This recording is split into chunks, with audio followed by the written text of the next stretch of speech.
Welcome to The Debate. Our discussion centers today on the profound and often debated link between intense solar activity, what we call space weather, and the physical state of our planet. And this conversation feels particularly relevant right now, doesn't it?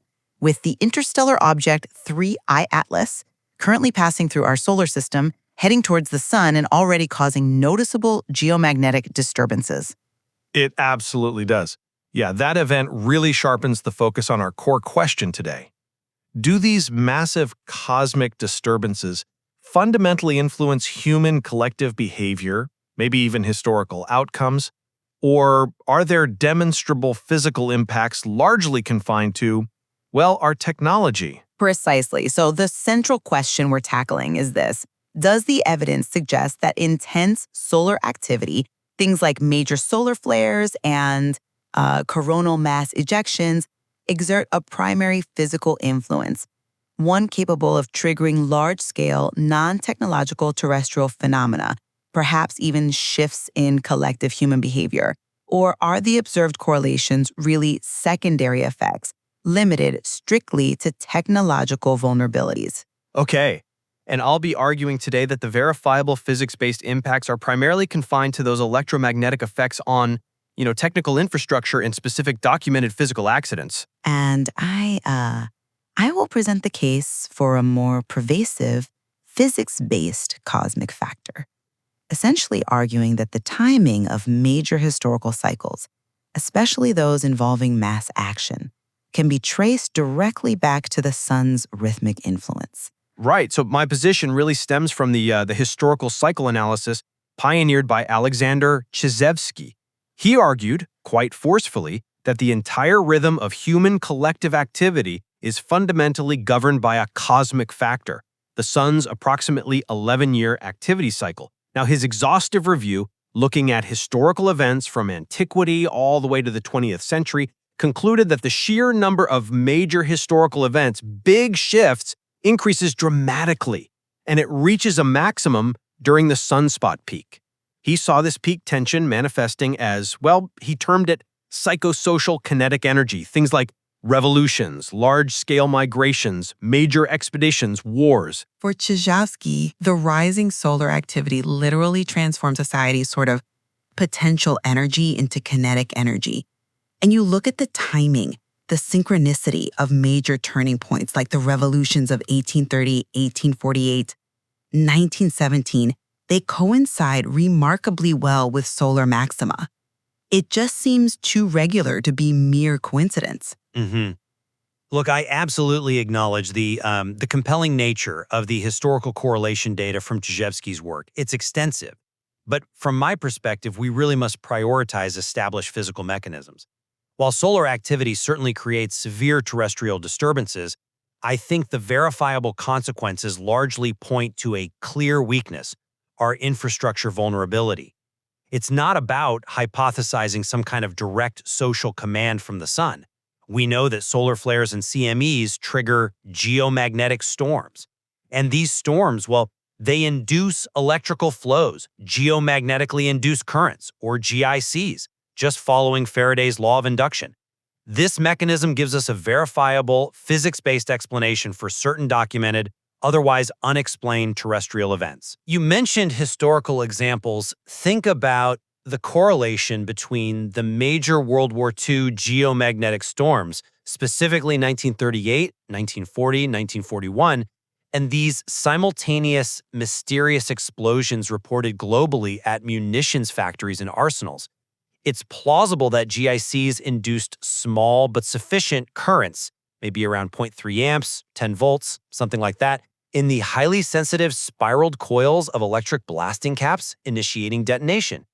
That points to a physical accident in a conductor, not a direct social catalyst.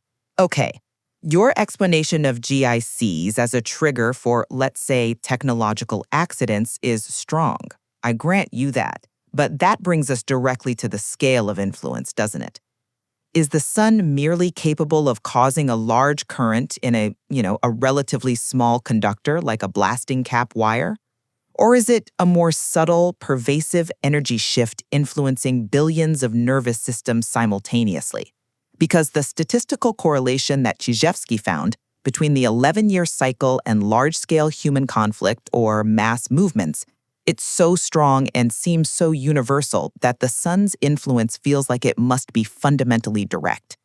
The physical mechanism, okay, it remains speculative, I admit, but the proposed link involves solar electrical energy interacting with the nervous system. I mean, the act of thinking, nervous excitation itself, is fundamentally an ionic electrochemical process. So, if solar radiation influences body chemistry, and there's some evidence suggesting changes in blood viscosity or oxygen absorption, well, doesn't that provide at least a plausible biophysical basis for heightened neural psychic excitability in human masses, precisely during these periods of solar maxima?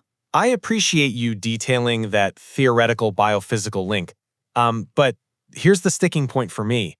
Does a generalized biological response to magnetic fields, even if proven, actually equate to a predictable macrosocial outcome like triggering organized warfare or a revolution? It seems like a huge leap. We can quantify the effect of GICs on physical conductors. That's why we worry, quite rightly, about power grids.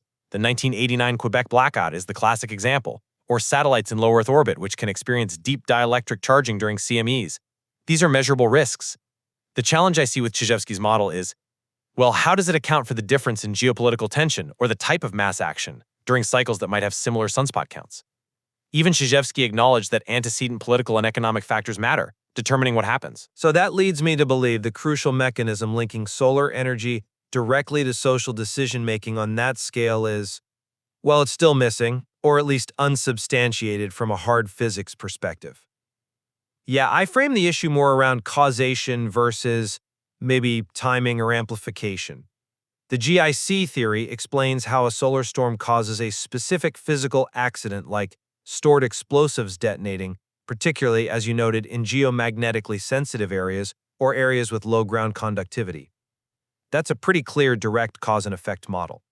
Chizhevsky's model, though, seems to view solar activity as more of an amplifier for existing tensions, right? Transforming that potential energy into kinetic energy. But if these pre-existing political or social factors are the absolute prerequisite for conflict or revolution, doesn't that strongly suggest that the socio-political dynamics are the real primary drivers, and the sun is perhaps just an external stressor, or maybe like a global synchronization signal that pushes things over the edge when they're already close? I'm just not convinced that the sun is merely a synchronization signal. The synchronicity seems too profound, too regular across history and across cultures to be delegated to simple amplification. I'd argue the cyclical pattern dictates when the maximum tension, the maximum potential for mass action occurs. That makes the solar pulse, in a way, the indispensable timing mechanism of history. And this influence isn't necessarily unique to human masses. We see hints of it in non-human biological systems too. Some marine animals, whales, sea turtles, are known to be magnetoceptive. There's an interesting note in the historical record about a sudden appearance of whale carcasses on the coast of Ecuador, coinciding exactly with a major geomagnetic storm back in September 1941. Now, correlation isn't causation, of course, but it illustrates that the electromagnetic physical environment can profoundly influence complex organic life. If the complexity in social evolution were left entirely to its own internal, pre-existing tensions, I just don't think we would find these regular, simultaneous, global fluctuations playing out across entire 11-year periods with such consistency. Okay, well, those historical and biological correlations are certainly intriguing. The immediate and, I would argue, most urgent physical threats that we've identified today relate to specific high-energy geomagnetic events, and these seem to act independently of any human social cycles. The 1859 Carrington event, right, the largest documented flare, literally melted telegraph lines through induced currents, a direct physical effect.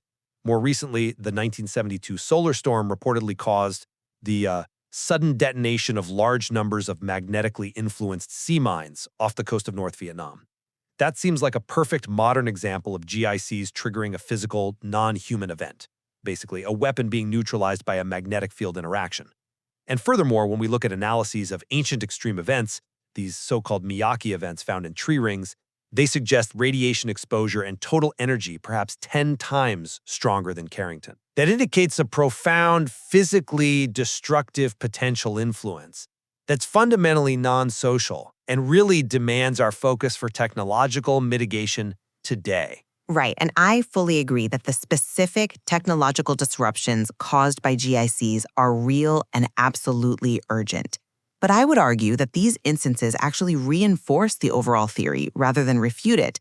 They show the sun as this colossal source of electrical energy, as Chizevsky put it, whose variations impact Earth on every level. That includes the electromagnetic field that surrounds and indeed permeates living organisms. You quite rightly concede the GIC mechanism for triggering mines and blasting caps because the energy is clearly sufficient to interact with a simple conductor. So the underlying question remains, how deeply does this massive electromagnetic environment affect the much more complex conductivity of the human nervous system? If the energy from a solar storm can physically trigger stored explosives, surely we must at least consider the possibility that these massive electromagnetic events also breach the functional barrier of the human nervous system on a collective scale, transforming that heightened individual excitability into the collective kinetic energy of mass action, precisely during those periods of solar maxima. So our discussion today, I think, really underscores the fact that the sun is a primary cosmic factor, potentially imposing an 11-year rhythm on the collective military, political, and psychosocial activity of humanity. History, at least as interpreted by Chizevsky and others, seems to demonstrate that this periodicity defines the periods when mass social energy is maximized, and that compels us to look beyond just the immediate technological concerns and continue seeking that underlying biophysical link. And I would maintain that the most credible, physics-based threats posed by solar activity are those quantifiable electromagnetic phenomena, specifically GICs, that directly impact conductive technological systems and materials. This provides a specific, measurable cause for potentially catastrophic events, from grid failures to accidental detonations. While the correlation to global human aggression and social cycles remains a truly fascinating area of historical research, the direct causal link between that cosmic energy and complex social decision-making remains, for me, elusive and still quite speculative. It's clear the connection between solar activity and terrestrial events is deeply complex. It demands continuous observation and modeling, especially with current events like the 3iAtlas passage, reminding us of these forces in real time, to properly assess both our technological vulnerabilities and potentially the more subtle, yet possibly pervasive influence of the cosmos on all aspects of life on Earth.